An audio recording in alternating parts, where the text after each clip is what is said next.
إلى الله بإذنه وسراجا منيرا فقد قال الله تعالى في كلامه المجيد وبرهانه التوحيد أعوذ بالله من الشيطان الرجيم بسم الله الرحمن بسم الله الرحمن الرحيم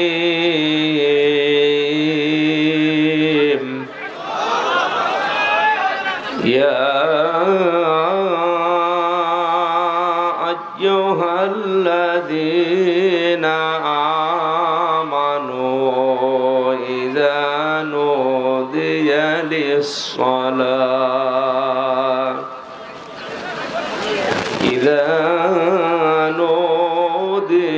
للصلاة من يوم الجمعة فاسعوا إلى ذكر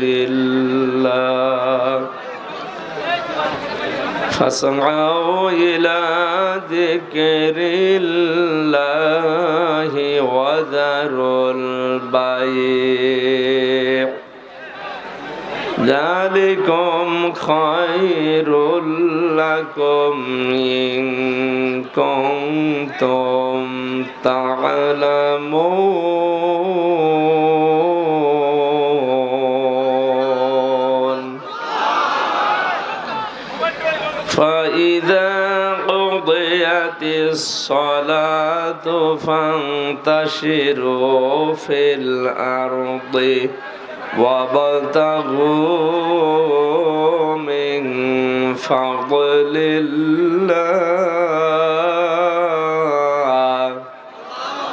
واذكروا الله كثيرا لعلكم تفلحون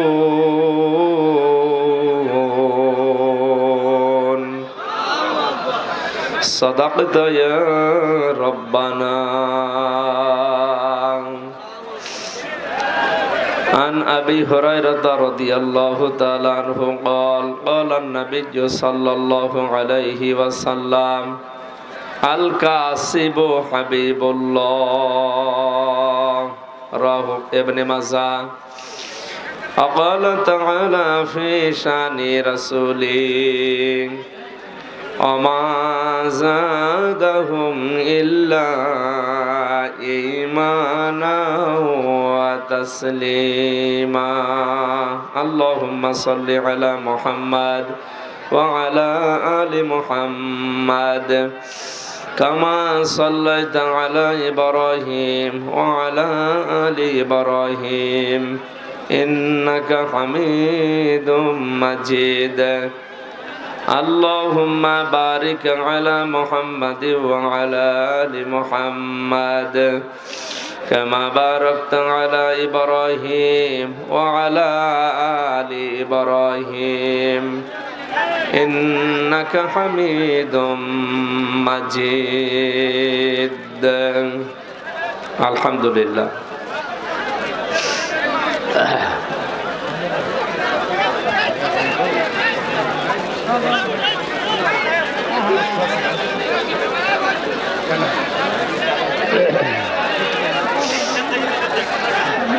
বাংলাদেশের ঐতিহ্যবাহী জেলা দিনাজপুর সিরির বন্দর থানার অন্তর্গত আয়েশা সিদ্দিকা মডেল মাদ্রাসার উদ্যোগে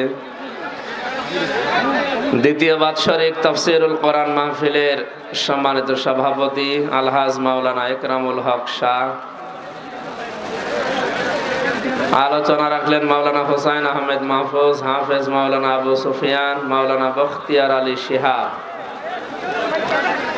আতালাল্লাহু উমরাহু ওয়া বারাকাল্লাহু ফি হায়াতি আমিন। প্রধান অতিথি জনাব আব্দুল আলিম সরকার, আলহাজ মঈনউদ্দিন শাহ, জনাব আবু হায়দার লিটন, জনাব আজিম উদ্দিন গোলাপ, প্রধান অধ্যাপক ডক্টর মোহাম্মদ ওয়াসিম উদ্দিন শাহ, জনাব আবুল কালাম আজাদ, পৃষ্ঠপোষকতায় যারা আছেন বিশেষ করে রেজাউল করিম মানিক, মোর্শেদ আলম জুন, মোহাম্মদ লিটন সরকার, সার্বিক সহযোগিতায় যিনি আছেন জনাব ফয়সুল ইসলাম টিটন, সম্মানিত মাহফিলের পরিচালক মাওলানা আমিনুল ইসলাম আমিন ভাই সহ আমন্ত্রিত অতিথিবৃন্দ, ওয়ারাফা'না লাকা যিকরাক। সামনে বসা মুসলমান ভাইরা, পর্দার সম্মানিতা মা এবং বোনেরা, প্রশাসনের ভাইরা, প্রাণপ্রিয় দিনাজপুরবাসী, দল মত নির্বিশেষে কোরআনের অনুষ্ঠানে আমরা এসেছি ইবাদত মনে করি। কি মনে করি? আমাদের বাস্তব অবস্থা হযরত ইউসুফ আলাইহিস সালামের মতো। হযরত ইউসুফ নবীকে যখন তার ভাইরা কুয়া থেকে এই মালিক নামে লোকটা তুলে বিক্রি করে দিচ্ছিল, যেই দোষগুলো ইউসুফ নবীর প্রতি দিয়েছে তার ভাইরা, একটা দোষও সত্য নয়। ভাইরা তাকে বিক্রি করার সময় বলেছিল, এ বাড়ি থেকে পালিয়ে যাচ্ছে আমাদের কাজের লোক, গোলাম, এর চরিত্র ভালো না, চুরি করার অভ্যাস আছে, এই জন্য ওকে আমরা বিক্রি করে দিচ্ছি গোপনে, আপনি যদি নিতে চান নিয়ে যান। এখন বলেন তো, যে দোষগুলো দিল, ও গোলাম ছিল, চোর ছিল, চরিত্র খারাপ ছিল? ইউসুফ নবী ওই সময় কোনো কথা বলেছিলেন? বলেন বলেন, জবাব দেননি। কারণ জবাব দিলে এই সময় এই ক্রেতা যিনি আছেন, এই আব্দুল মালিক নামে এই লোকটা চলে যাবে। পরবর্তীতে 10 ভাই মিলে এতক্ষণ তো কুয়ায় ফেলেছিল, এবার মাটির নিচে দেবে। কেউ জানবেও না যে আমি মারা গেছি। কারণ মরুভূমির ভেতরে মানুষ মেরে বালি সরিয়ে যদি ওই জায়গায় পুঁতে রেখে দেয়, সমান করে দেয়, কেউ জানবে না যে ওখানে মানুষ মাটি দেওয়া আছে। সুতরাং তার চাইতে আমার এই লোকটার সাথে মিশরে চলে যাওয়া ভালো, অন্তত বেঁচে তো থাকতে পারবো। আজও তামাম দুনিয়ায় তাকান, মুসলমানদের উপরে যে দোষগুলো দেওয়া হচ্ছে যে এরা সন্ত্রাসী, এটা কি সত্য? তামাম দুনিয়ার সবচাইতে বড় সন্ত্রাসী ইহুদিরা, আর ওরাই মিডিয়ার মাধ্যমে ছড়িয়েছে যে মুসলমানেরা সন্ত্রাসী। আমাদের নামে আরো যে বদনামগুলো আছে আমি নাই বললাম, কিন্তু চুপ করে থাকা ছাড়া ইউসুফ নবীর মতো আমাদের কিছু করার নেই। কারণ এখন কিছু বললেই যে আপনারা চলে যাবেন, তখন ধরে আমরা পুঁতে ফেলবে। এই জন্য অন্তত যা বলে বলুক, আমাদের বেঁচে থাকা লাগবে, আমরা যেন বেঁচে থাকতে পারি। এরপরে মিশরে যাই, দেখি কি অবস্থা দাঁড়ায়। যদিও আমি বিক্রি হয়ে যাচ্ছি, যাক, কিন্তু সময় আসবে যখন আমার এই টাকা পয়সা দিয়ে গোলামের জীবন থেকে আমি বেরিয়ে আসতে পারবো ইনশাআল্লাহ। সুতরাং ইবাদত মনে করে যারা এসেছেন, আজকের আলোচনার বিষয় কাজের সময় কাজ। এটা যে দুনিয়ার বিষয় না, শুধু আল্লাহ তাআলা কোরআনে আয়াত নাজিল করে জানিয়েছেন, এটা গুরুত্বপূর্ণ একটা বিষয়। রব্বানা আতিনা ফিদ দুনিয়া হাসানা, হে আল্লাহ দুনিয়ার হাসানা দাও, কল্যাণ দাও, শান্তি দাও, নিরাপত্তা দাও, রিজিক দাও, যাই বলেন। তাহলে দুনিয়ায় আগে চাওয়ার জন্য শিখিয়ে দিচ্ছে কে? আফিল আখিরাতি হাসানা, এরপরে আখিরাতে দিও। আল্লাহ কিন্তু আগে আখিরাতের কথা দিয়ে পরে দুনিয়ার কথা দিতে পারতেন। তার দুনিয়ায় যার ঠিক নেই, তাফসীর আছে আয়াতের, এই যার দুনিয়ায় ঠিক হবে না, ওর আখিরাতেও ঠিক হবে না। এজন্য দুনিয়াকে আগে শান্তি করা দরকার। শান্তি মানে এই হাসানা দিয়ে ভরপুর করা দরকার। দুনিয়ার হাসানা আমরা পেয়েছি তাফসীরে প্রায় 10টা। এগুলো যদি কেউ পায় তাহলে সে দুনিয়ার হাসানা পেয়েছে। আফিল আখিরাতি হাসানা, আখিরাতের হাসানা 5টা। যদি কেউ এই 5টা পরবর্তীতে পায়, সে আখিরাতের হাসানা পাবে। অকিনা আযাবান নার, শেষে বলা হচ্ছে আল্লাহ তুমি চাই করো জাহান্নামে আমাদের দিও না, এই আগুন থেকে আমাদের বাঁচাও। জাহান্নাম থেকে কেউ যদি বাঁচতে চায়, মাত্র একটা কাজ দুনিয়ায় করা লাগবে। কয়টা? তাহলে আয়াতের প্রথম কথা যে দুনিয়ায় শান্তি দাও, কোন জায়গায়? আরো জোরে বলেন। পৃথিবীতে শান্তি পেতে হলে কাজে থাকা লাগবে। কাজ এটা হওয়া লাগবে আবার আল্লাহর নির্দেশ মতো। সুদী কাজ কারবার যারা করে, কাজে কোনো কষ্ট নেই, আপনি কি এটা ভাবেন? কষ্ট আছে। যাকাত ভিত্তিক অর্থনীতির মাধ্যমে যে মানুষগুলো সম্পদ অর্জন করে, এ কাজেও কষ্ট নেই, আছে। দুইটা কাজেই কষ্ট আছে। একটা দেখানো পথ হচ্ছে আল্লাহর, আর একটা দেখানো পথ হচ্ছে শয়তানের। আমরা যেহেতু মানুষ, আল্লাহর সৃষ্টির সেরা, আমরা গোলাম আল্লাহর, দাস আল্লাহর, বান্দা আল্লাহর, এজন্য আমরা দেখানো পথে চলবো আল্লাহর। শয়তান আমাদের প্রকাশ্য দুশমন বা শত্রু। শত্রুর সাথে, দুশমনের সাথে যে আচরণ করা লাগে, আমরা ইনশাল্লাহ এখন থেকে তাই করব।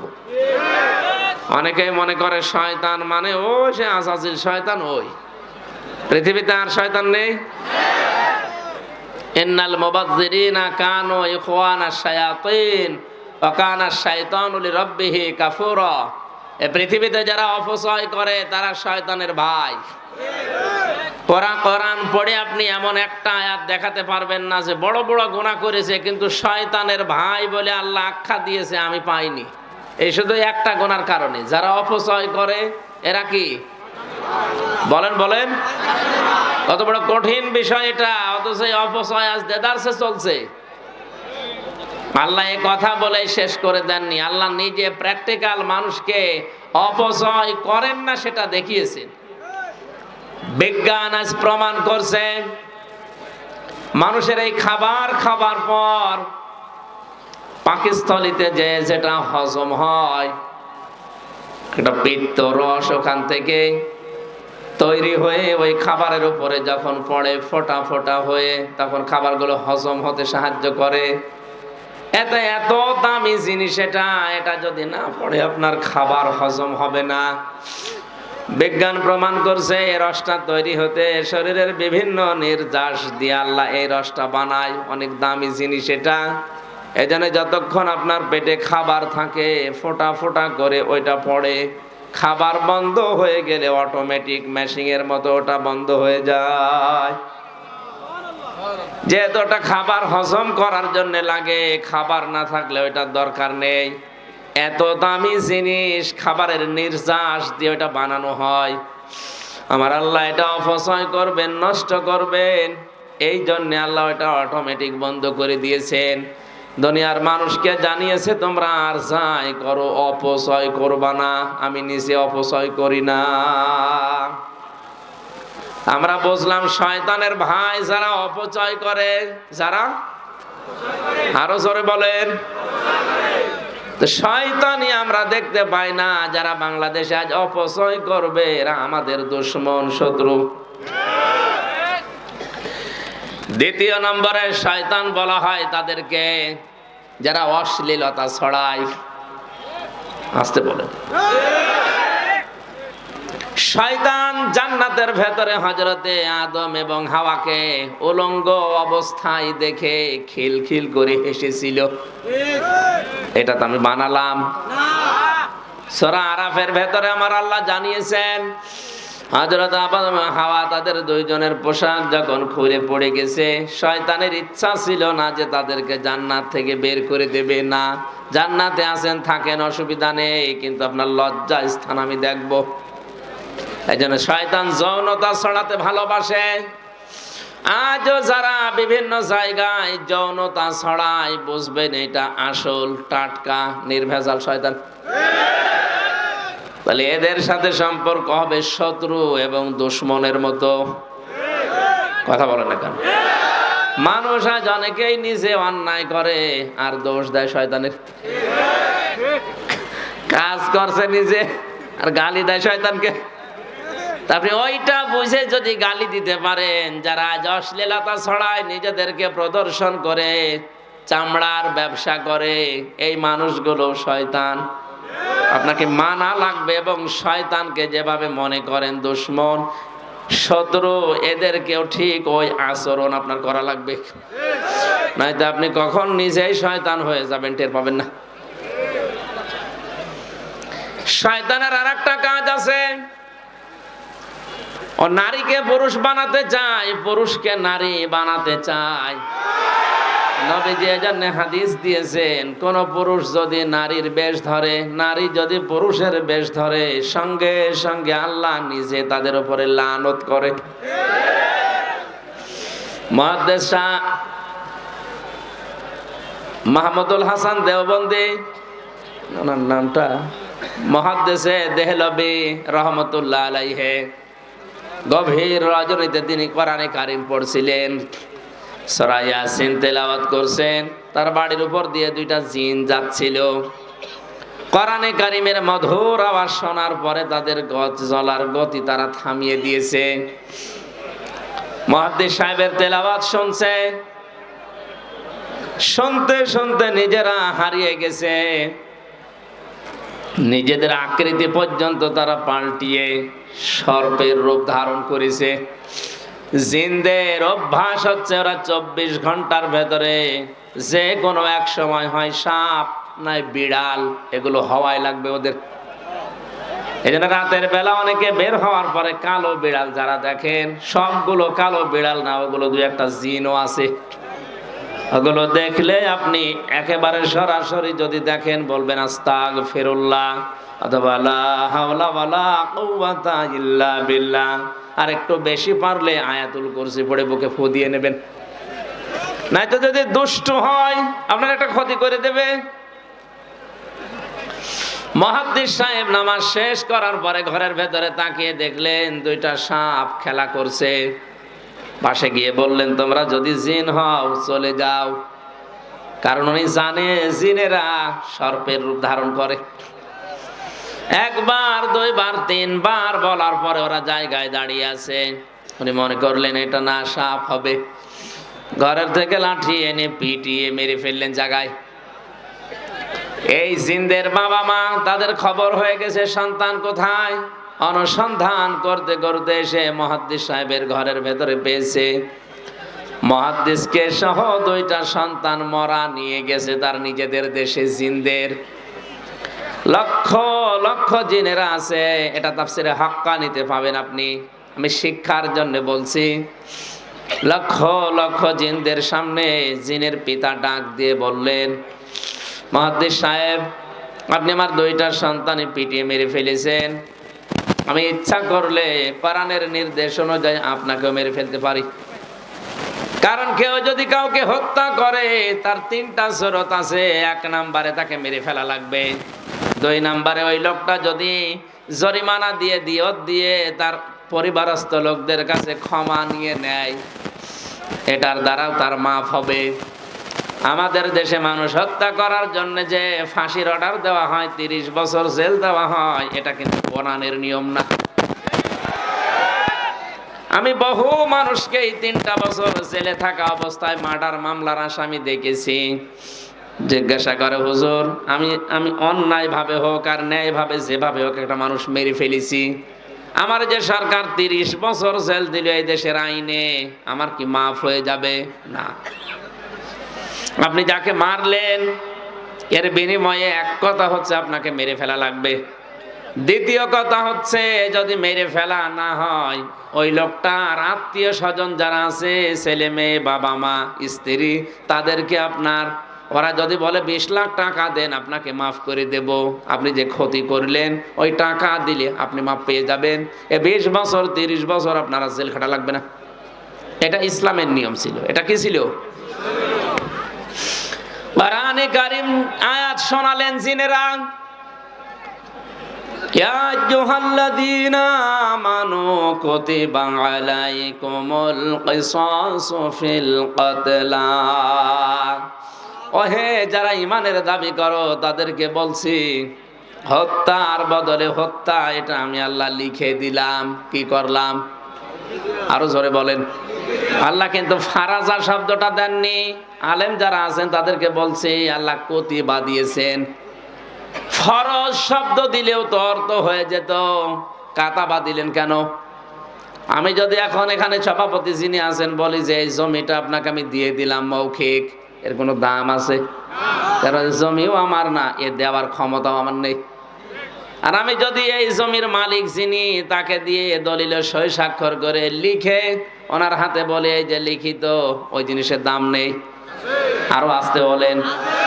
আল্লাহ শুধু ফারাজুন শব্দ দিলে দিতে পারতেন, না দিয়ে প্রতিবাদী এটা জানিয়েছেন যে বিধানটা ছোটখাটো না, গুরুত্বহীন না, এটা কিন্তু লিখে সই স্বাক্ষর করে দলিল করে দিলাম, এর দাম আছে। এদেশে যারা দায়িত্বে আছে আজ 53 বছর, এই আয়াতটা যদি ঠিক এইভাবে বুঝে স্বাধীনতার পরে এদেশের সংসদে আয়াতটা কায়েম করে দিতে পারতো, বঙ্গবন্ধু হত্যার বিচার আমরা অনেক আগে পেয়ে যেতাম। সুতরাং সঠিকভাবে যদি বিচার ব্যবস্থায় এই আয়াতটা এখন যারা দায়িত্বে আছে সংসদে কায়েম করতে পারে, আগামীতে কিয়ামতের আগে দেশে আর অন্যায় কোনো মার্ডার হবে না। গ্যারান্টি আল্লাহর। আল্লাহর গ্যারান্টি আজ পর্যন্ত মিথ্যা হয়নি, হওয়ার সম্ভাবনা নেই। কথা বলেন না কেন? আপনি একটু মেনে দেখেন না কেন?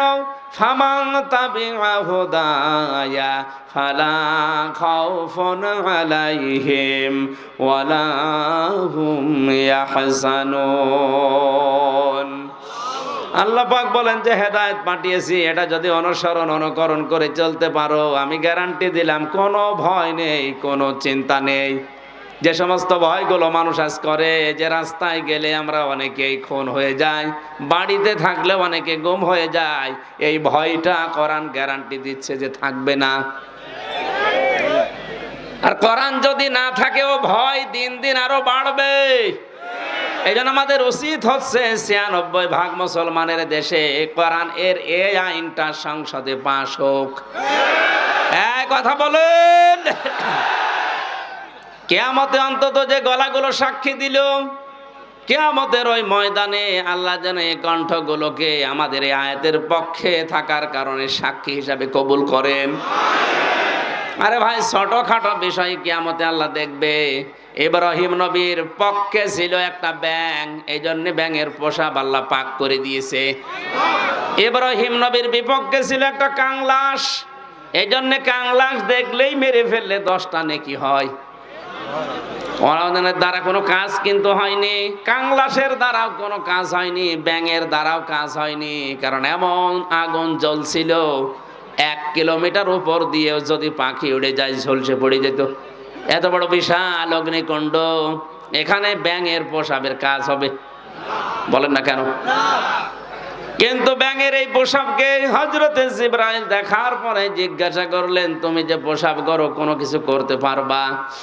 ব্যাঙ তার বলেছিল, ফেরেশতা আমি জানি আমার পোশাকে কাজ হবে না, কিন্তু আমার মালিককে আমি দেখাতে চাই যে আমি তোমার খলিলের পক্ষে আছি, ওই বেটা নমরুদের বিপক্ষে আছি।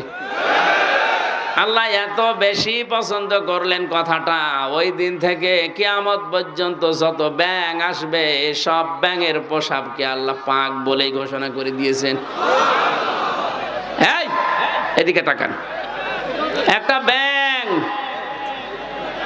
ইব্রাহিম নবীর পক্ষে থাকার কারণে যদি তার পোশাক পর্যন্ত পাক হয়ে যায়, আমরা যে নবীর পক্ষে আছি তিনি কিন্তু খলিলুল্লাহ না, তিনি হাবিবুল্লাহ। বলেন বলেন, খলিলুল্লাহ আর হাবিবুল্লাহর পার্থক্য কি? খলিল বলা হয় ওই বন্ধুকে যে বন্ধু আমার আল্লাহর জন্য সব করতে পারে, আর হাবিব বলা হয় ওই বন্ধুকে যে বন্ধুর জন্য আমার আল্লাহ সব করেছেন। জোরে বলেন সুবহানাল্লাহ।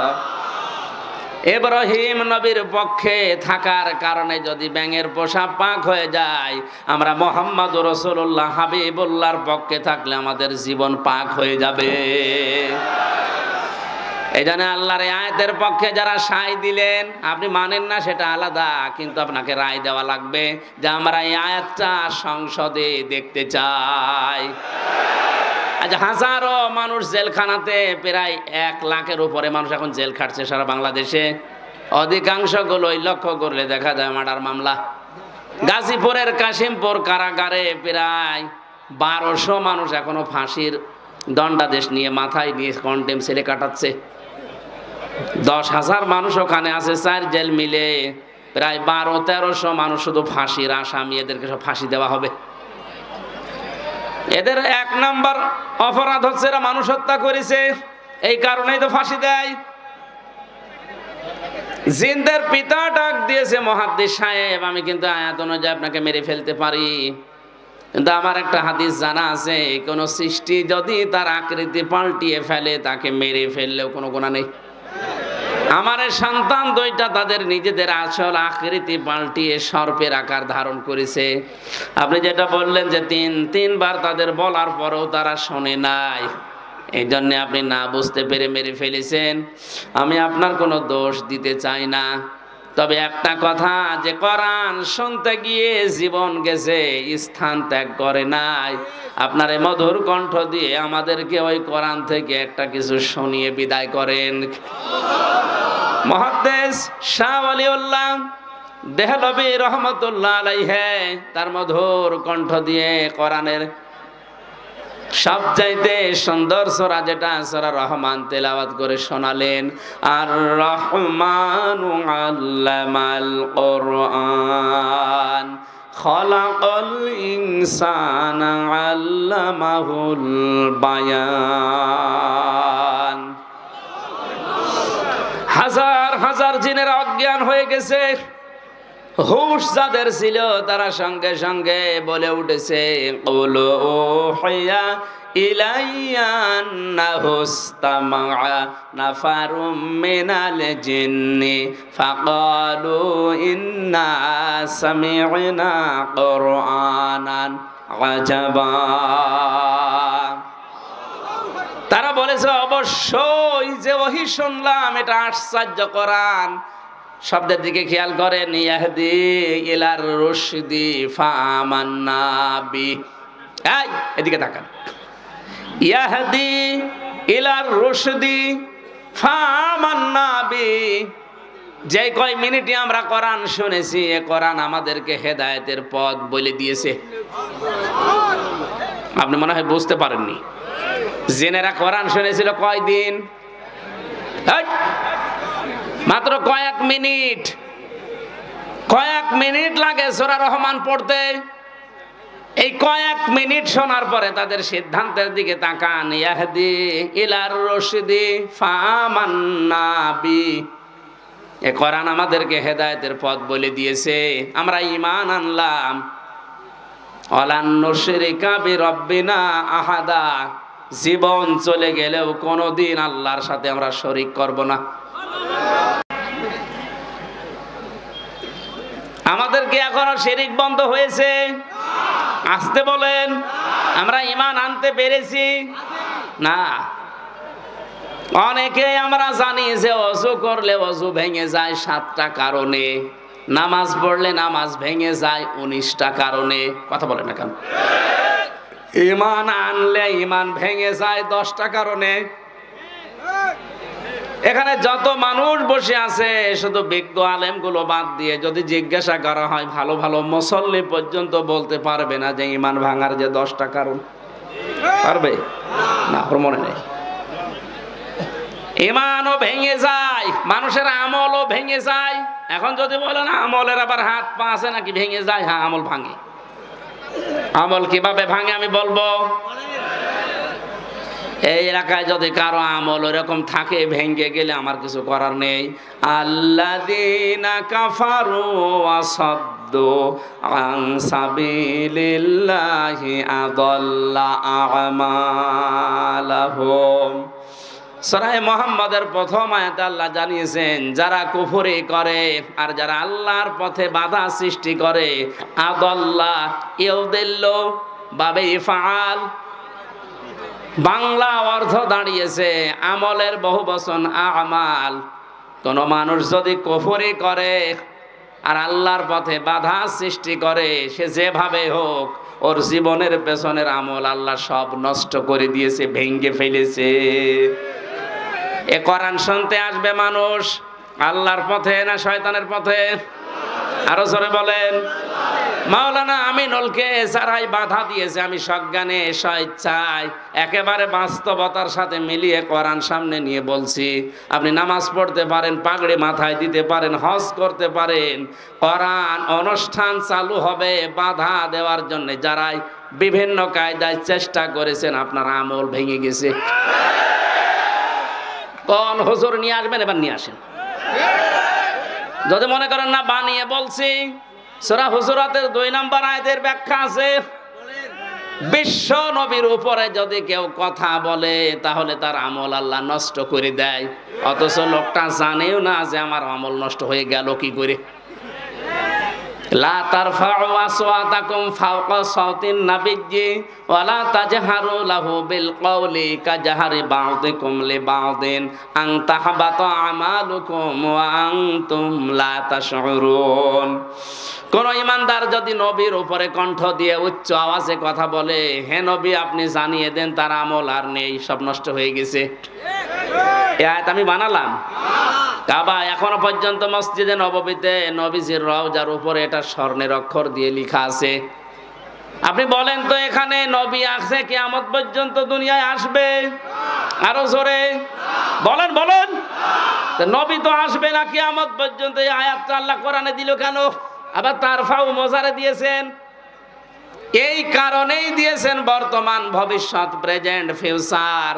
কারণ কিয়ামত পর্যন্ত নবী আসবে না, নবীর ওয়ারিস আলেমরা আসবে। মাওলানা আমিনুল যাই হোক, ওনারে নিয়ে অনেক সমালোচনা আমিও শুনেছি হোক, কিন্তু নামের আগে তো আলেম লেখা আছে। কথা বলেন না কেন? আপনি এটা অস্বীকার করতে পারবেন যে উনি কামেল পাস করেনি? অন্তত এই দেশের শিক্ষা ব্যবস্থা অনুযায়ী উনি তো আলেম, এ দেশে সবাই জানে মাওলানা আমিনুল সিরির বন্দরের আলেম। আপনি যাই করেন না কেন, উনি তো আর গানের অনুষ্ঠান দেয়নি যে আপনি বন্ধ করে দেবেন। কোরআন শোনার যে ব্যবস্থা করার জন্য চেষ্টা চালিয়েছিল, এমনি এমনি চোখ দিয়ে ওর পানি বের হয়নি। একটা মানুষ কতটা দুঃখ পেলে 15 দিন ঘুমাতে পারেনি, আপনাদেরকে কোরআনে কারিম শোনাবে এই জন্যে। সুতরাং কোরআন শুনতে যারা বাধা সৃষ্টি করেছেন, সে যেভাবেই হোক না কেন আপনার আমল কিন্তু ভেঙে গেছে। এই এদিকে তাকান। নামাজ ভেঙে যাওয়ার কারণ আমরা জানলাম কয়টা? 19টা। কয়টা? ওযু ভেঙে যাওয়ার কারণ কয়টা? আমল ভেঙে যাওয়ার কারণ কয়টা? 2টা। আন্দাজে শুনছি। সূরা মুহাম্মদের প্রথম আয়াত দলিল দিলাম না যে 2টা? কথা বলেন না কেন? পৃথিবীর যে কোনো জিনিস আপনি দেখবেন সেটা নষ্ট হয়ে যাওয়া, ভেঙে যাওয়ার একটা পথ আছে। আমাদের যে আমল আছে, এই আমল ভেঙে যায় এই কারণে, নামাজ ভেঙে যায় এই কারণে, রোজা ভেঙে যায় এই কারণে, হজ ভেঙে যায় এই কারণে, যাকাত নষ্ট হয়ে যায় এই কারণে। যাকাত দেওয়ার জায়গা আছে 8টা। কয়টা? এই 8টা বাদ দিয়ে যদি মানুষ 9 নাম্বার জায়গায় দেয়, তাহলে ওই যাকাত ভেঙে যাবে, নষ্ট হয়ে যাবে। জান্নাত যাওয়ার জন্য যেটা আসল দরকার ঈমান, ঈমানও মাঝে মাঝে ভেঙে যায়। আসতে বলেন। ঈমান ভাঙে না? ঈমান ভাঙার কারণ 10টা। কয়টা? আমি সংক্ষেপে আপনাকে লিখে নেওয়ার জন্য বলছি, কাজে লাগবে লেখেন। ঈমান ও মানুষের ভেঙে যায়। 1 নম্বরে সূরা জুমারের 65 নম্বর আয়াতের দলিলটা আছে। আমি শুধু থিওরিগুলো বলছি, বাড়িতে মিলিয়ে নিয়েন। 1 নম্বরে দুনিয়ায় কেউ যদি শিরিক করে, তার ঈমান ভেঙে যায়, নষ্ট হয়ে যায়। ওই ঈমান নিয়ে জান্নাতে যাওয়া সম্ভব না। 2 নম্বরে কেউ যদি কুফরি করে, কুফরি মানে কি? ঢেকে ফেলা। কুফরি মানে অস্বীকার করা, ঢাকনা দেওয়া, চেপে রাখা, গোপন করা। আল্লাহর কোন বিধান জানার পরে যদি কেউ চেপে রাখে, গোপন করে, সেও প্রকারান্তে কাফের, তারও ঈমান ভেঙে গেছে। আর এইটা বাংলাদেশে এখন বেশি। 3 নম্বরে কেউ যদি নেফাকি করে, সুবহানাল্লাহ, আলহামদুলিল্লাহ, লা ইলাহা ইল্লাল্লাহ, সুবহানাল্লাহ, আলহামদুলিল্লাহ, লা ইলাহা ইল্লাল্লাহ, সুবহানাল্লাহ, আলহামদুলিল্লাহ।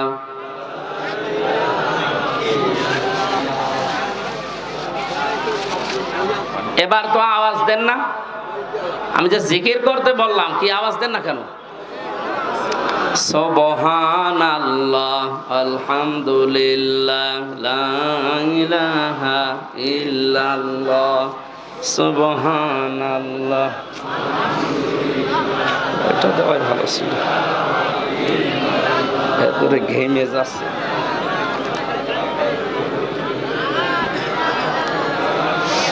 সুবহানাল্লাহ আলহামদুলিল্লাহ লা ইলাহা ইল্লাল্লাহ।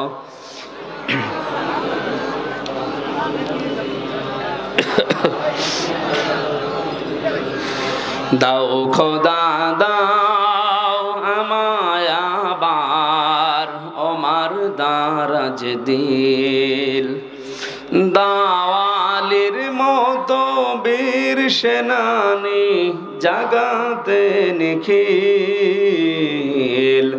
দাও খোদা দাও আমায় আবার ওমার দারাজ দিল।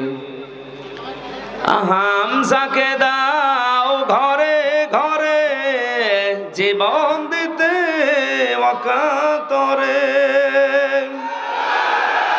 হামজাকে দাও ঘরে ঘরে জীবন দিতে ওয়াকাতরে। আবার কাবা ভাঙতে এলে পাঠাওয়া বাবিল, দাও খোদা দাও আমায় আবার ওমার দারাজ দিল। সচ্চা ঈমান দিয়ে পাঠাও শত সাহাবা,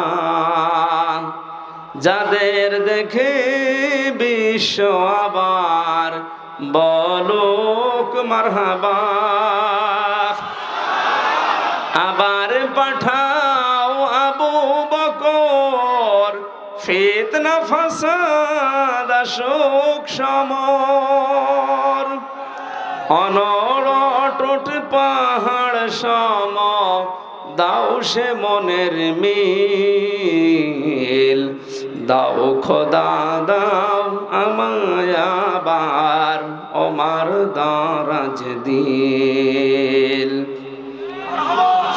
আমার ভাইরা, আমি মাওলানা আমিনুলের কথা এমনি বলি না, যেহেতু নবীজির ইন্তেকালের আগে যে কথা ছিল গুরুত্বপূর্ণ কয়টা, তার ভেতরে এটা একটা। আল উলামা ওয়ারাসাতুল আম্বিয়া, আলেমরা আমি নবীর ওয়ারিস।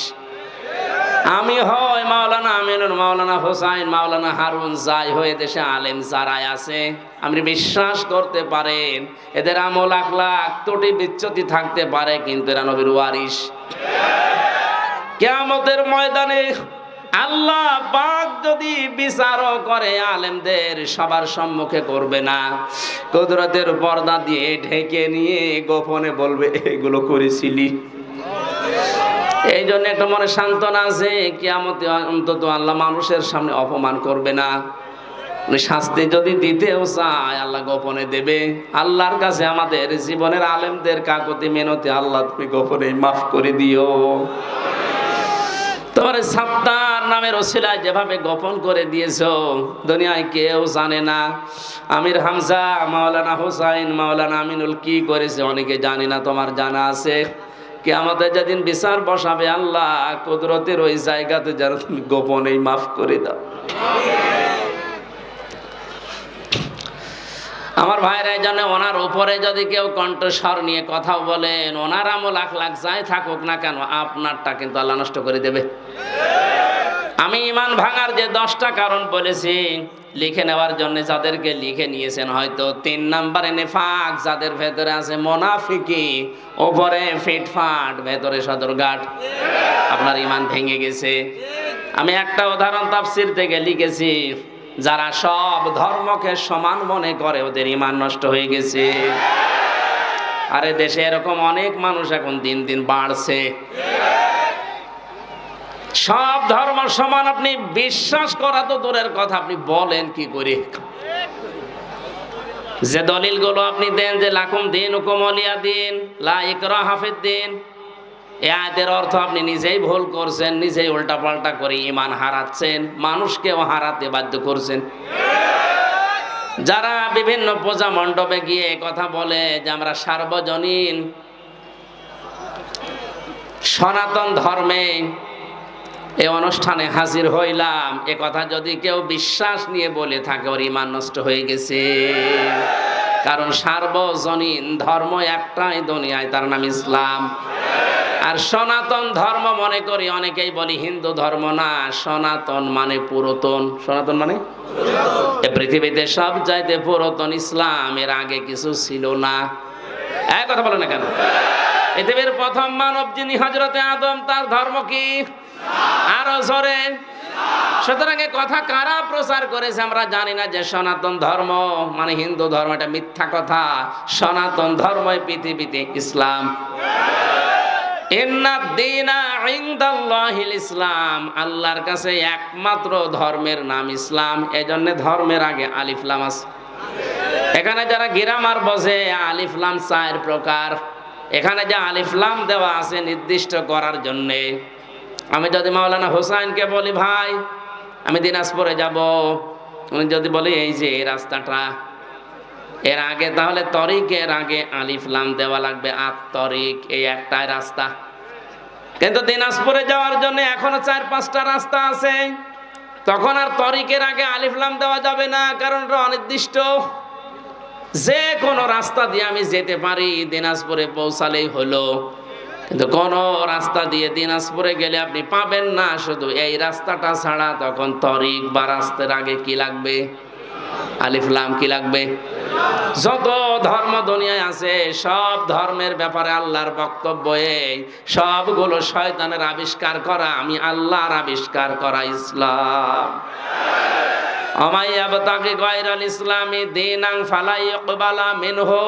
ইসলাম বাদ দিয়ে অন্য কোন ধর্ম নিয়ে, অন্য কোন জীবন ব্যবস্থা নিয়ে কেউ যদি আল্লাহকে রাজি করতে চায়, ওর জীবনের কোনো কিছু আল্লাহ কবুল করছে না, করবে না।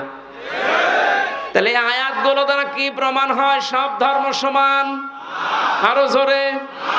অনেকে এখন ফতোয়া বের করছে যে আমরা উদারতা দেখাতে গিয়ে বলি আপনি কি আল্লাহর চাইতে বেশি উদার? আশা করছি এটা যারা ভুল বুঝে হোক আর জেনে শুনে হোক ষড়যন্ত্র করে বলছেন, আপনার ঈমান ভেঙে গেছে। 4 নম্বরে, নবী ছাড়া যারা অন্য কারো আদর্শ ভালো মনে করে। কয়েকদিন আগে একটা জরিপ পেয়েছিলাম, এদেশে বিশ্ব নবীকে একমাত্র আদর্শ মেনে চলে মাত্র 100 জনের 15 জন। তাহলে এই যে পয়েন্টগুলো আমি কোরআন থেকে হাদিস থেকে লিখেছি, প্রত্যেকটার পেছনে হায়াতের দলিল আছে। আমি দলিলগুলো লম্বা করে বলতে পারছি না, শুধু আমার সাবজেক্টে যাব। তাই যারা আজ বিশ্ব নবী বাদ দিয়ে অন্য কাউকে আদর্শ মানে, তাদের সংখ্যা এই দেশে 85 জন। কত? আর একমাত্র যারা বিশ্ব নবীকে উসওয়াতুন হাসানা মানে, ওদের সংখ্যা মাত্র 15 জন। আপনি হিসাব করে বলেন, আমরা খালি চিল্লাই যে দেশে 96% মুসলমান। হ্যাঁ, মুসলমান আছে, ওই আদমশুমারিতে আছে, আর ওই আগা কাটা আছে। অনেকেই ভাবে যে আগা কেটে দিলেই মুসলমান। ছাগল কি? ছাগলের তো দিয়ে, ছাগলের দেয় না। না, ভুল যারা করছেন আপনাকে সংশোধনী দিলাম, আশা করছি আপনার বিবেক খুলবে। এরপরেও যদি আপনি একেবারে সে আবু জেহেলের মতো অনড় হয়ে থাকেন, আমার মনে হয় আপনার হেদায়েত কপালে আর নেই। 5 নম্বরে, আল্লাহর বিধান যাদের ভালো লাগে না, এটা সূরা মুহাম্মদের 9 নম্বর আয়াতে আছে। এদেশে এখন নেই। একই আল্লাহর বিধান কোরআনে কারিমে আকিমুস সালাত খুব আদায় করছে, আতুজ যাকাত খুব দিয়ে দিচ্ছে, কিন্তু একই আল্লাহর বিধান আকিমুদ্দিন, দিন কায়েম করো, ওয়ালা তাতাফাররাকু ফি, এই বিষয়ে কোনো ফতোয়াবাজি করো না। এখানে ওর খবর নেই। দিনটা যে কায়েম করা ফরজ নামাজের মতো, রোজার মতো, অনেকেই জানেও না ও মানেও না। অথচ পৃথিবীতে যত নবী এসেছিলেন, আমি আলেমদের বলছি, প্রত্যেকটা নবীর শরীয়তে কম বেশি কোনো মাসলা মাসাইল নিয়ে একটু ঝামেলা ছিল। হয়তো অনেক নবীর সাথে আমাদের নবীরটা মেলেনি। যেমন হযরতে মুসা আলাইহিস সালামের জামানায় কারো শরীরে যদি লাপাক লেগে যেত, ওই জায়গাটা এরকম মুছে ফেললেই হয়ে যেত।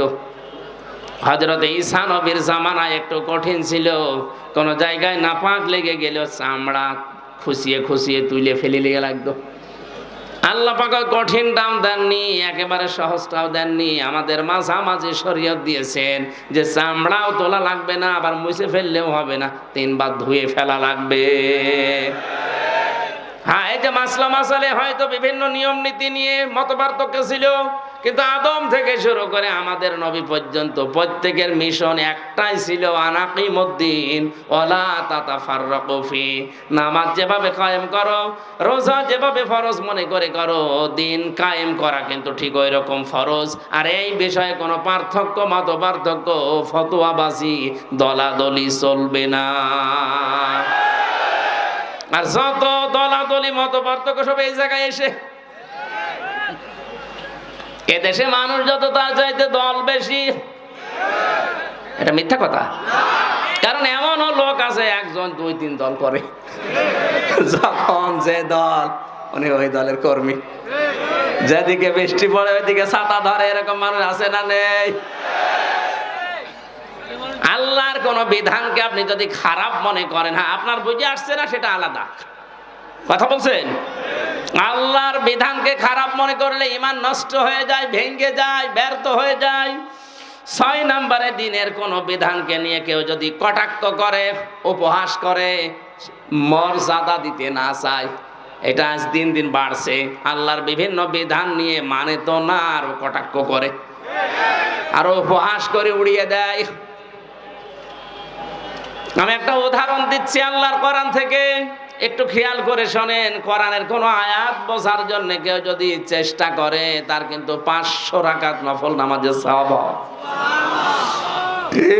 ইন্নাল্লাযীনা কাযযাবু বিআয়াতিনা ওয়াস্তাকবারু আনহা লা তুফাত্তাহু লাহুম আবওয়াবুস সামা ওয়া লা ইয়াদখুলুনাল জান্নাহ।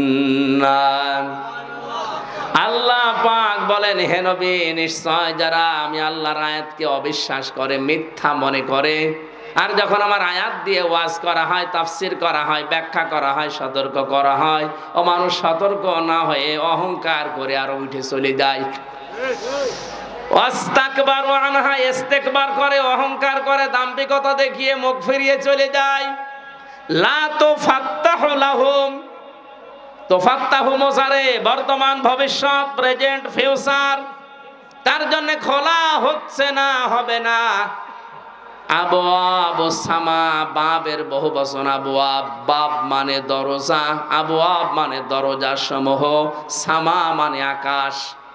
আকাশের একটা দরজাও তার জন্য খোলা হচ্ছে না, হবেও না। এতটুকু আল্লাহ শেষ করেননি, পরবর্তী কথা আরো কঠিন। ওয়ালা ইয়াদখুলুনাল জান্নাহ, ওরা জান্নাতে যাচ্ছে না, যাবে না। আপনি হিসাব করছেন পেছনের হাত দিয়ে। আজ যারা আল্লাহর আয়াতকে অবিশ্বাস করেন, কটাক্ষ করেন, মিথ্যা মনে করেন, অহংকার করে মুখ ফিরিয়ে চলে যান, আপনার কিন্তু জীবনের বড় ক্ষতি দুইটা। আকাশের দরজা সব সময় আপনার জন্য বন্ধ, আপনার আমল ওঠা বন্ধ হয়ে গেছে। 2 নাম্বার, আপনি জান্নাতে কোনোদিন যাচ্ছেন না, যাবেনও না। আল্লাহ একটা উদাহরণ দিচ্ছেন, হাত্তা ইয়ালিজাল জামালু ফি সামিল খিয়াত। হাত্তা মানে যতক্ষণ পর্যন্ত, ইয়ালিজা মানে প্রবেশ করা, যতক্ষণ পর্যন্ত প্রবেশ না করে সূচের ওই ছিদ্র দিয়ে উট, তার মানে সূচের ছিদ্র দিয়ে উট প্রবেশ করা যেরকম অসম্ভব, ওই মানুষগুলোর আল্লাহর জান্নাতে যাওয়া ওই রকম অসম্ভব। আল্লাহ উদাহরণটা দিয়ে জানিয়েছেন, বান্দা তোর জন্য আমার জান্নাতে যাওয়া সম্ভব না। সুতরাং আল্লাহর আয়াত নিয়ে যারা কটূক্তি করছেন, তারা থামেন, আপনার জন্য জান্নাতে যাওয়া সূচের ছিদ্র দিয়ে উট যাওয়ার মতো কঠিন। আল্লাহ শেষ করে দিলে হয়তো আমি বলতাম না, এর পরবর্তী কথা আরো কঠিন। ওয়াকাযালিকা নাজিসিল মুজরিমিন, আল্লাহ বলেন এইভাবে করে আমি পাপিষ্ঠদেরকে শাস্তি দেব। লাহুম মিন জাহান্নামা মিহাদু ওয়া মিন ফাওকিহিম গাওয়াশ ওয়াকাযালিকা নাজিসিজ যালিমিন। এই যে মানুষগুলো যারা আল্লাহর আয়াত নিয়ে, আল্লাহর কোরআন নিয়ে, আল্লাহর বিধান নিয়ে কটূক্তি করে, উপহাস করে, এরা নামাজ পড়তে পারে, রোজা রাখতে পারে, দাড়ি রাখতে পারে, মারা যাওয়ার সঙ্গে সঙ্গে আমি আল্লাহ কবরটা জাহান্নাম বানিয়ে দেব। আল্লাহ শুধু এতটুকুই দেননি, আল্লাহ এর পরবর্তী শব্দের দিকে খেয়াল করেন, মিহাদু ওয়া মিন ফাওকিহিম গাওয়াশ। ওদের কবরের ভেতরে রাখার সঙ্গে সঙ্গে পেছনে নিচে যে বিছানাটা এটা হয়ে যাবে আগুনের বিছানা, উপরে দেওয়া হবে আগুনের চাদর। জোরে বলেন নাউজুবিল্লাহ। এই আয়াতটা আমার চোখের সামনে যখন আসে আমি দেখতে পাই এদেশে অনেকেই এখন এই আয়াতে শামিল। অথচ এরকম মানুষ মারা গেলে আমরা অনেকে উপরে ফুল দিয়ে রাখি। কথা বলে না কেন? সারা জীবন যে আল্লাহর আয়াতকে উপহাস করে, ঠাট্টা করে, আল্লাহর বিধানকে যার পছন্দ হয় না, এ মানুষটা মারা গেলে উপরে ফুল কেন? 2 তলা বিল্ডিং কেন? 15 তলা বিল্ডিং বানিয়েও কাজ নেই, কারণ আল্লাহ নিজে ওরে জাহান্নামের চাদরের বিছানা দেবে, জাহান্নামের চাদর দিয়ে ঢেকে দেবে। জোরে বলেন নাউজুবিল্লাহ। ঈমান যেন আপনার ভেঙে না যায়, সতর্ক থাকবেন। 7 নম্বরে যারা জাদুকর, এদের ঈমান ভেঙে যায়, এলাকায় মনে হয় নেই। 8 নম্বরে মুসলমানদের বিরুদ্ধে যারা ষড়যন্ত্র করে, এটা এখন বেশি। কথা বলেন না কেন? মুসলমানদের বিরুদ্ধে, মানুষের বিরুদ্ধে না, মুসলমানদের বিরুদ্ধে যারা ষড়যন্ত্র করে, এই লোকটার ঈমান ভেঙে যায়। মান সালিমাল মুসলিমুনা মিন লিসানিহি ওয়া ইয়াদিহি। ওই লোকটাই আসল মুসলমান, যার হাত থেকে মুখ থেকে মানুষেরা নিরাপত্তা পায়। ঠিক আছে? না না, ঠিক নেই। এই আপনি কি শোনেন? আন্দোলন এভাবে শুনলে তো হবে না। আমি অর্থ করলাম কি, আপনি বলছেন ঠিক আছে। মান সালিমাল মুসলিমুনা মিন লিসানিহি ওয়া ইয়াদিহি। ওই লোকটাই প্রকৃত মুসলমান, যার হাত থেকে মুখ থেকে মানুষেরা শান্তি পায়। ঠিক আছে? হয়নি। কি শোনে বলে আলেম বলে? আরে ভাই, শব্দের দিকে খেয়াল করে শুনবেন, আমার ভুল হলে ধরে দেবেন।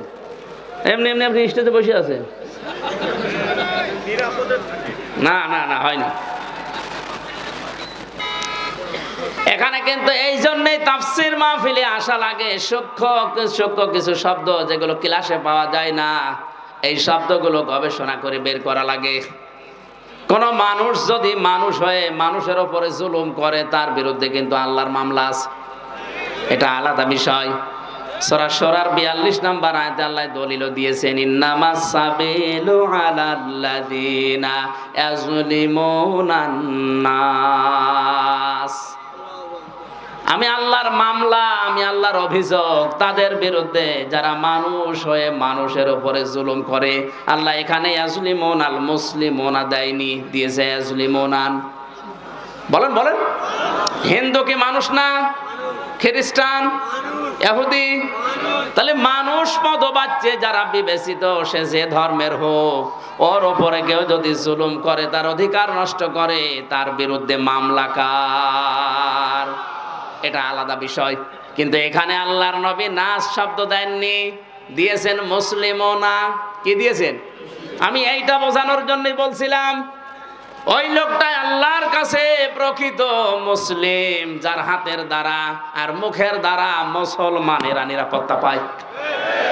আপনি কেমন মুসলমান? আপনার হাতের দ্বারা আর মুখের দ্বারা মুসলমানেরা শান্তিতে থাকে না, আর আতঙ্কে থাকে। এখানে ইয়াদি মানে এই হাত শুধু না, ক্ষমতার হাত। এক কথা বলেন, আইনের হাত, টাকা পয়সার হাত, প্রভাব প্রতিপত্তির হাত, এই হাতও হতে পারে। এক একটা শব্দের প্রায় 33টার উপরে অর্থ আছে, সর্বনিম্ন 33টা, উপরে 99টা।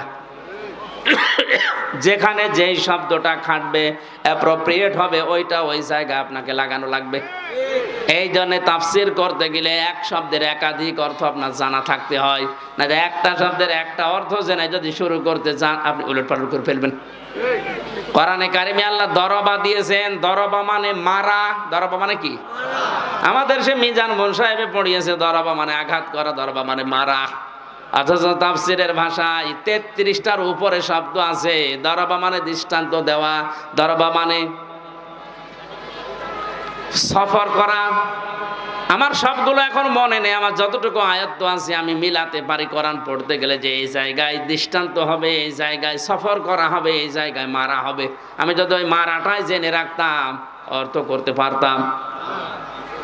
আল্লাহ পাক এখানে মুসলিমুনা শব্দ নাস না দিয়ে নবীজি কেন দিয়েছেন? এদন শব্দ দিয়ে শুধু এই হাত আমরা বুঝি ক্ষমতার হাতের দ্বারা, আইনের হাতের দ্বারা। আজ যারা মুসলমানদেরকে শান্তিতে থাকতে দেয় না, এরা মুসলমান না। প্রভাব প্রতিপত্তি আছে এলাকায়, টাকা পয়সার মালিক, এই কারণে তাদের এই টাকা পয়সার যে হাত আছে, প্রভাব প্রতিপত্তির হাত আছে, এই হাতের দ্বারাও অনেক মুসলমান আজ শান্তিতে নেই। অনেক মুসলমানের প্রভাব প্রতিপত্তি আছে, জোর করে মসজিদের সভাপতি হয়ে বসে আছে, না দিলে আবার রাগ করে। এটা একটু বেশি হয়ে গেল। হ্যাঁ, মসজিদের সভাপতি হওয়ার জন্য কমপক্ষে 5টা গুণ লাগে। কয়টা? না ভাই, আমার এই ওয়াজ করার দরকার নেই। অনেক সভাপতি শেষে বলবো আমার দরকার নেই, আমি ছেড়ে দিলাম, তোরা চালাগা যা। আপনি ছেড়ে দিলেও অসুবিধা নেই। এখন যারা সংসদ সদস্য কয়েকদিন আগে থেকে আওয়াজ তুলেছে, বাংলাদেশেও কলকাতার মমতার মতো এই দেশে ইমাম আর মুয়াজ্জিনদের সরকারিভাবে বেতন দেওয়া লাগবে। এই দাবির পক্ষে আমাদের এই সংসদ সদস্য যিনি পিরোজপুরের, উনি বলেছে তার পক্ষে আছেন না নেই?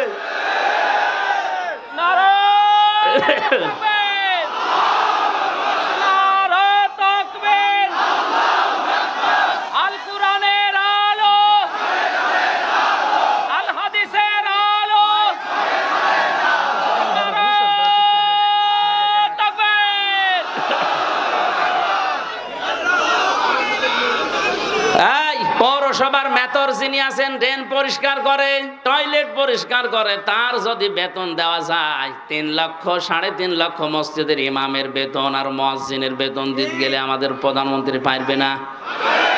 564টা মডেল মসজিদ বানিয়েছে, এখানে যদি বেতন দিতে পারে ইমাম মুয়াজ্জিনের, 3.5 লাখ মসজিদের ইমাম মুয়াজ্জিনের বেতনও দিতে পারবে।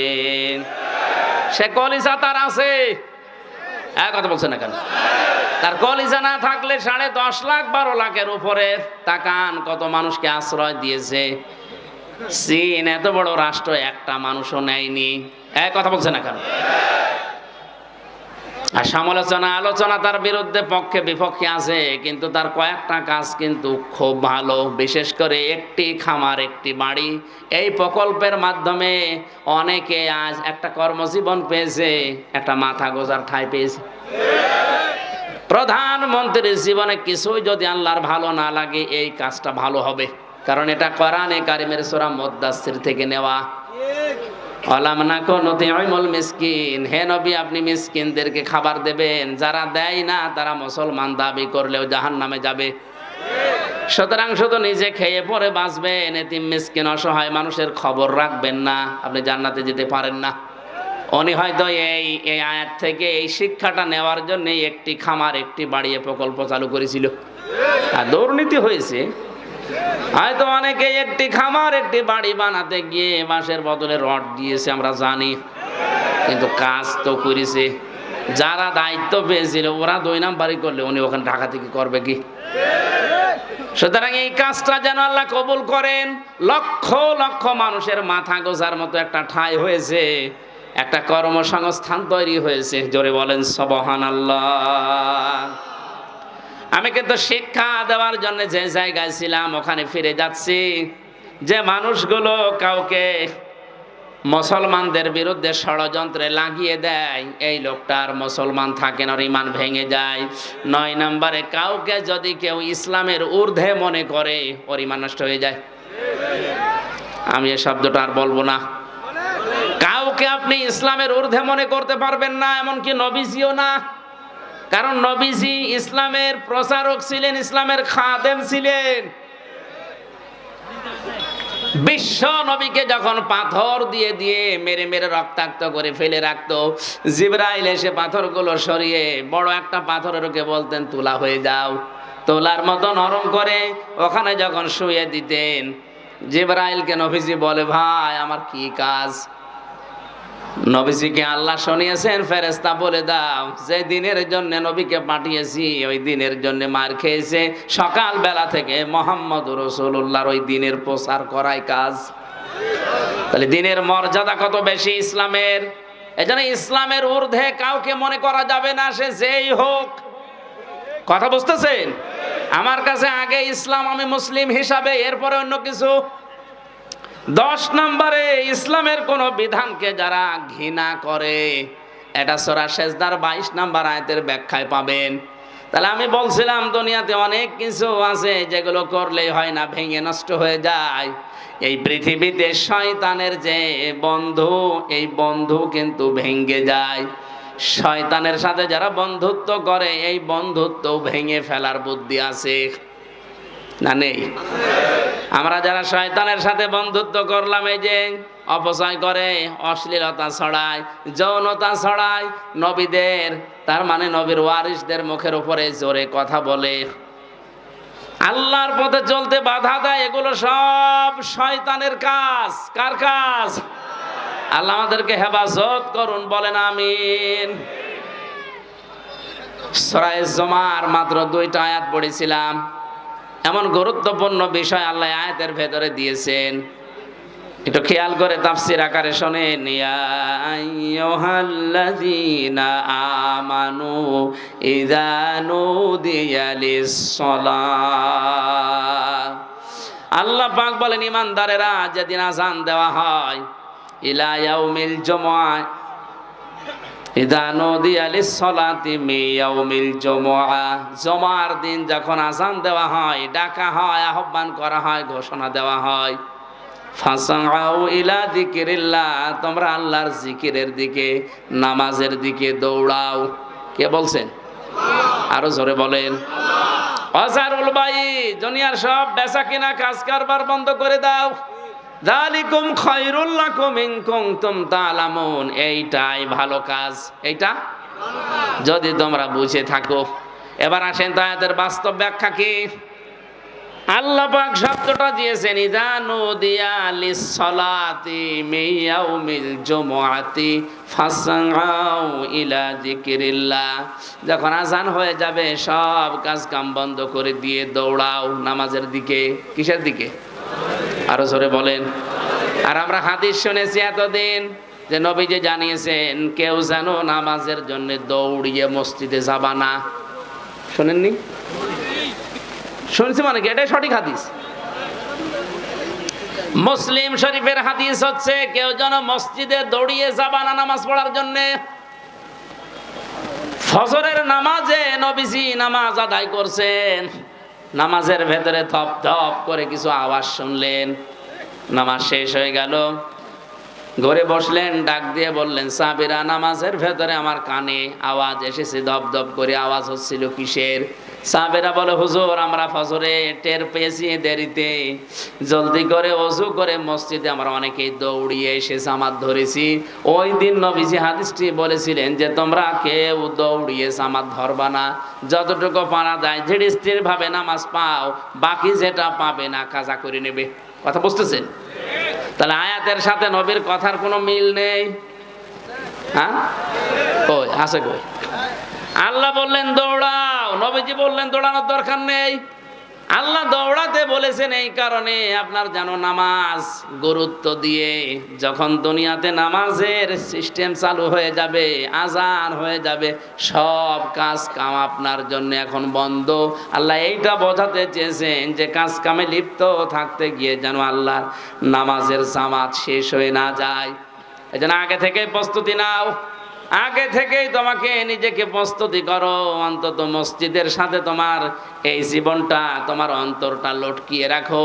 কিয়ামতের কঠিন ময়দানে মানুষ যখন পাবে, ঘামের ভেতরে হাবুডুবু খাবে, ওই সময় আরশের ছায়ায় যাদেরকে স্থান দেব তার 4 নাম্বার তারা যারা দুনিয়াতে নামাজ পড়তে মসজিদে যায়, বের হয়ে গেলে আবার কখন যাবে এই ধান্দায় থাকে। জোরে বলেন সুবহানাল্লাহ।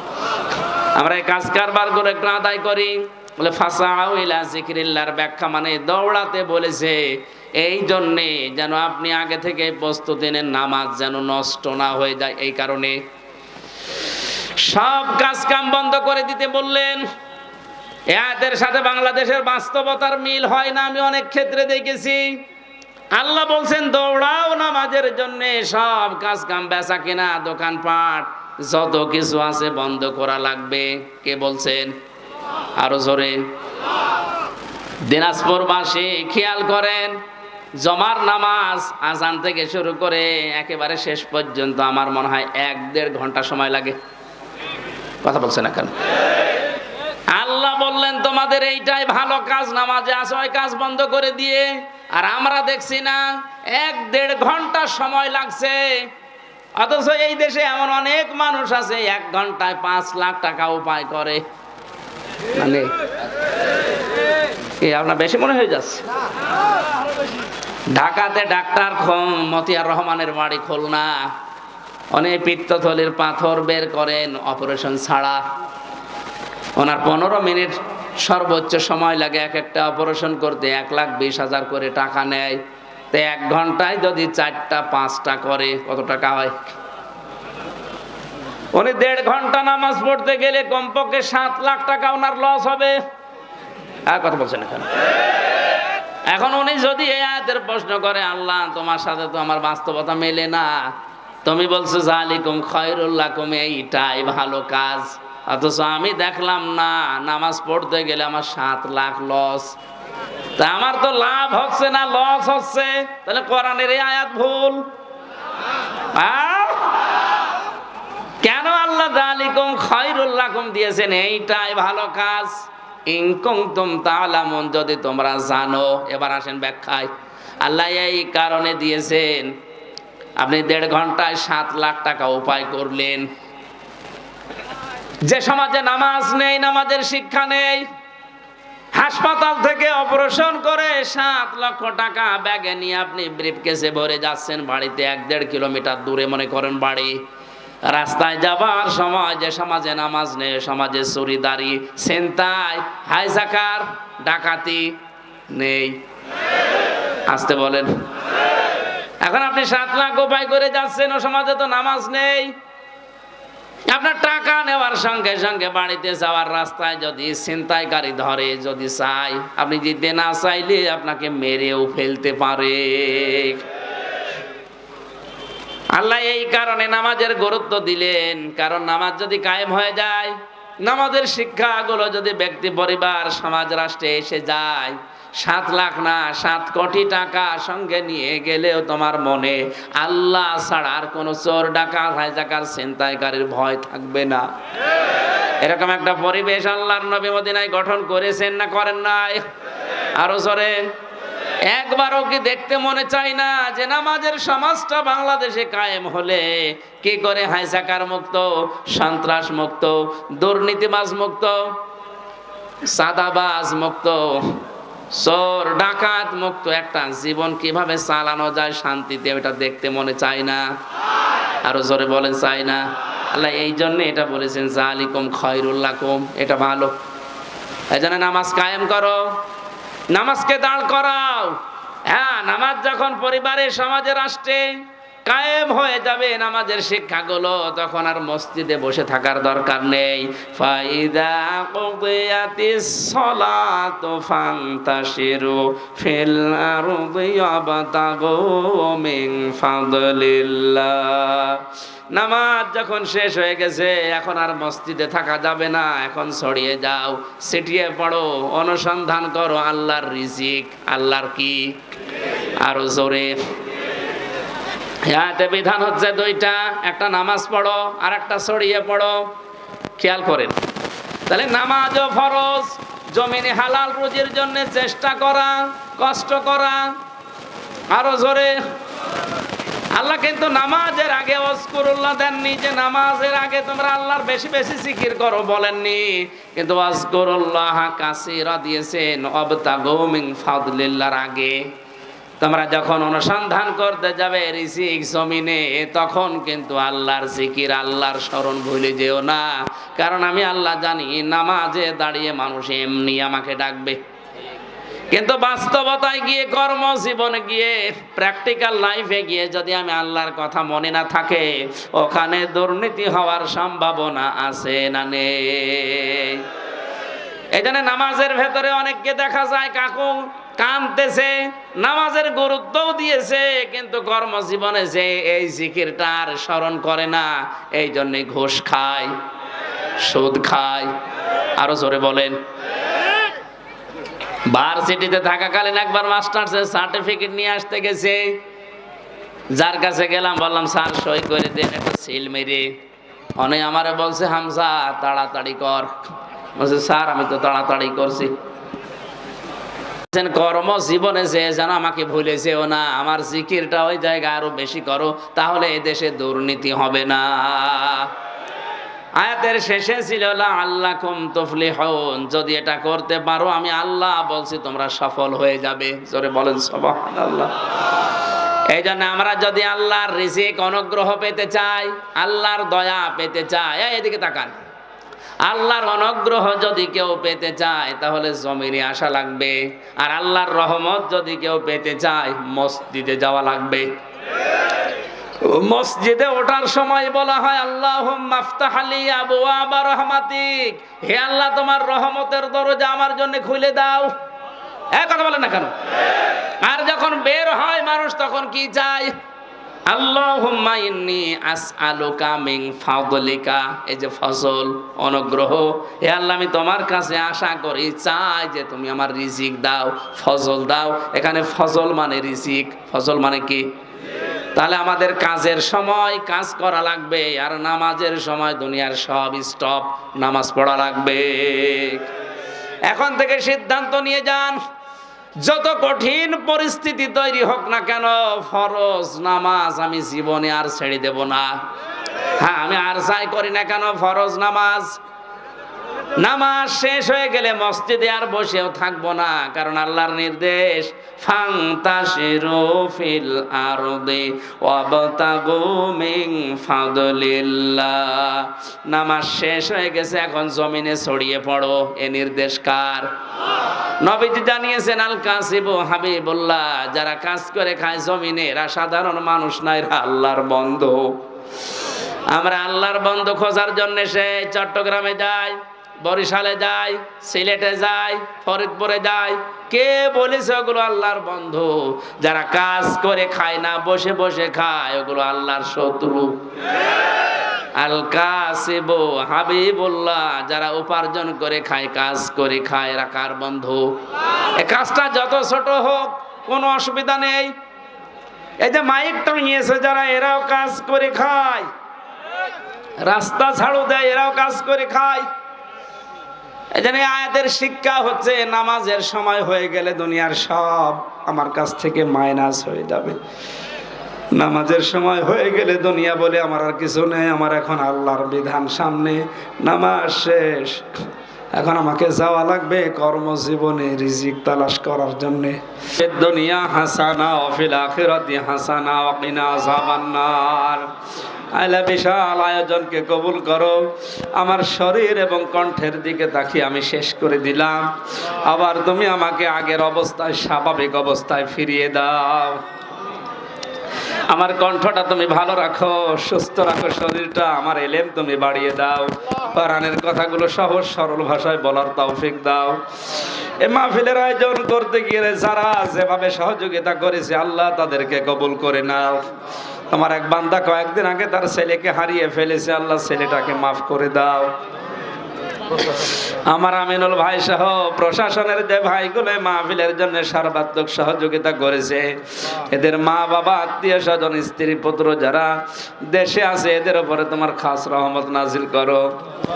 মা বোনদেরকে কবুল করে নাও, মা বোনদেরকে ফাতিমার মতো, আয়েশার মতো বানাও, রোগ শোক থেকে তাদের মুক্ত করো। এ আসনের মাননীয় এমপি মহোদয়, যিনি এখন অর্থমন্ত্রীর দায়িত্বে আছেন, আল্লাহ তাআলা তার শরীরটা সুস্থ রাখো, ইমানটাকে তুমি মেহেরবানি করে ভরপুর করে দাও। আমাদের প্রধানমন্ত্রী শেখ হাসিনা থেকে শুরু করে যারাই দেশের দায়িত্বে আছে, ওমরের মতো সততা দিয়ে দাও, আমাকে তুমি মাফ করে দাও। আগামীতে মাহফিলটা বিশাল আকারে মঞ্জুর করো। যখনই মরণ আসবে একবার হলেও যেন পড়ি লা ইলাহা ইল্লাল্লাহু মুহাম্মাদুর রাসূলুল্লাহ।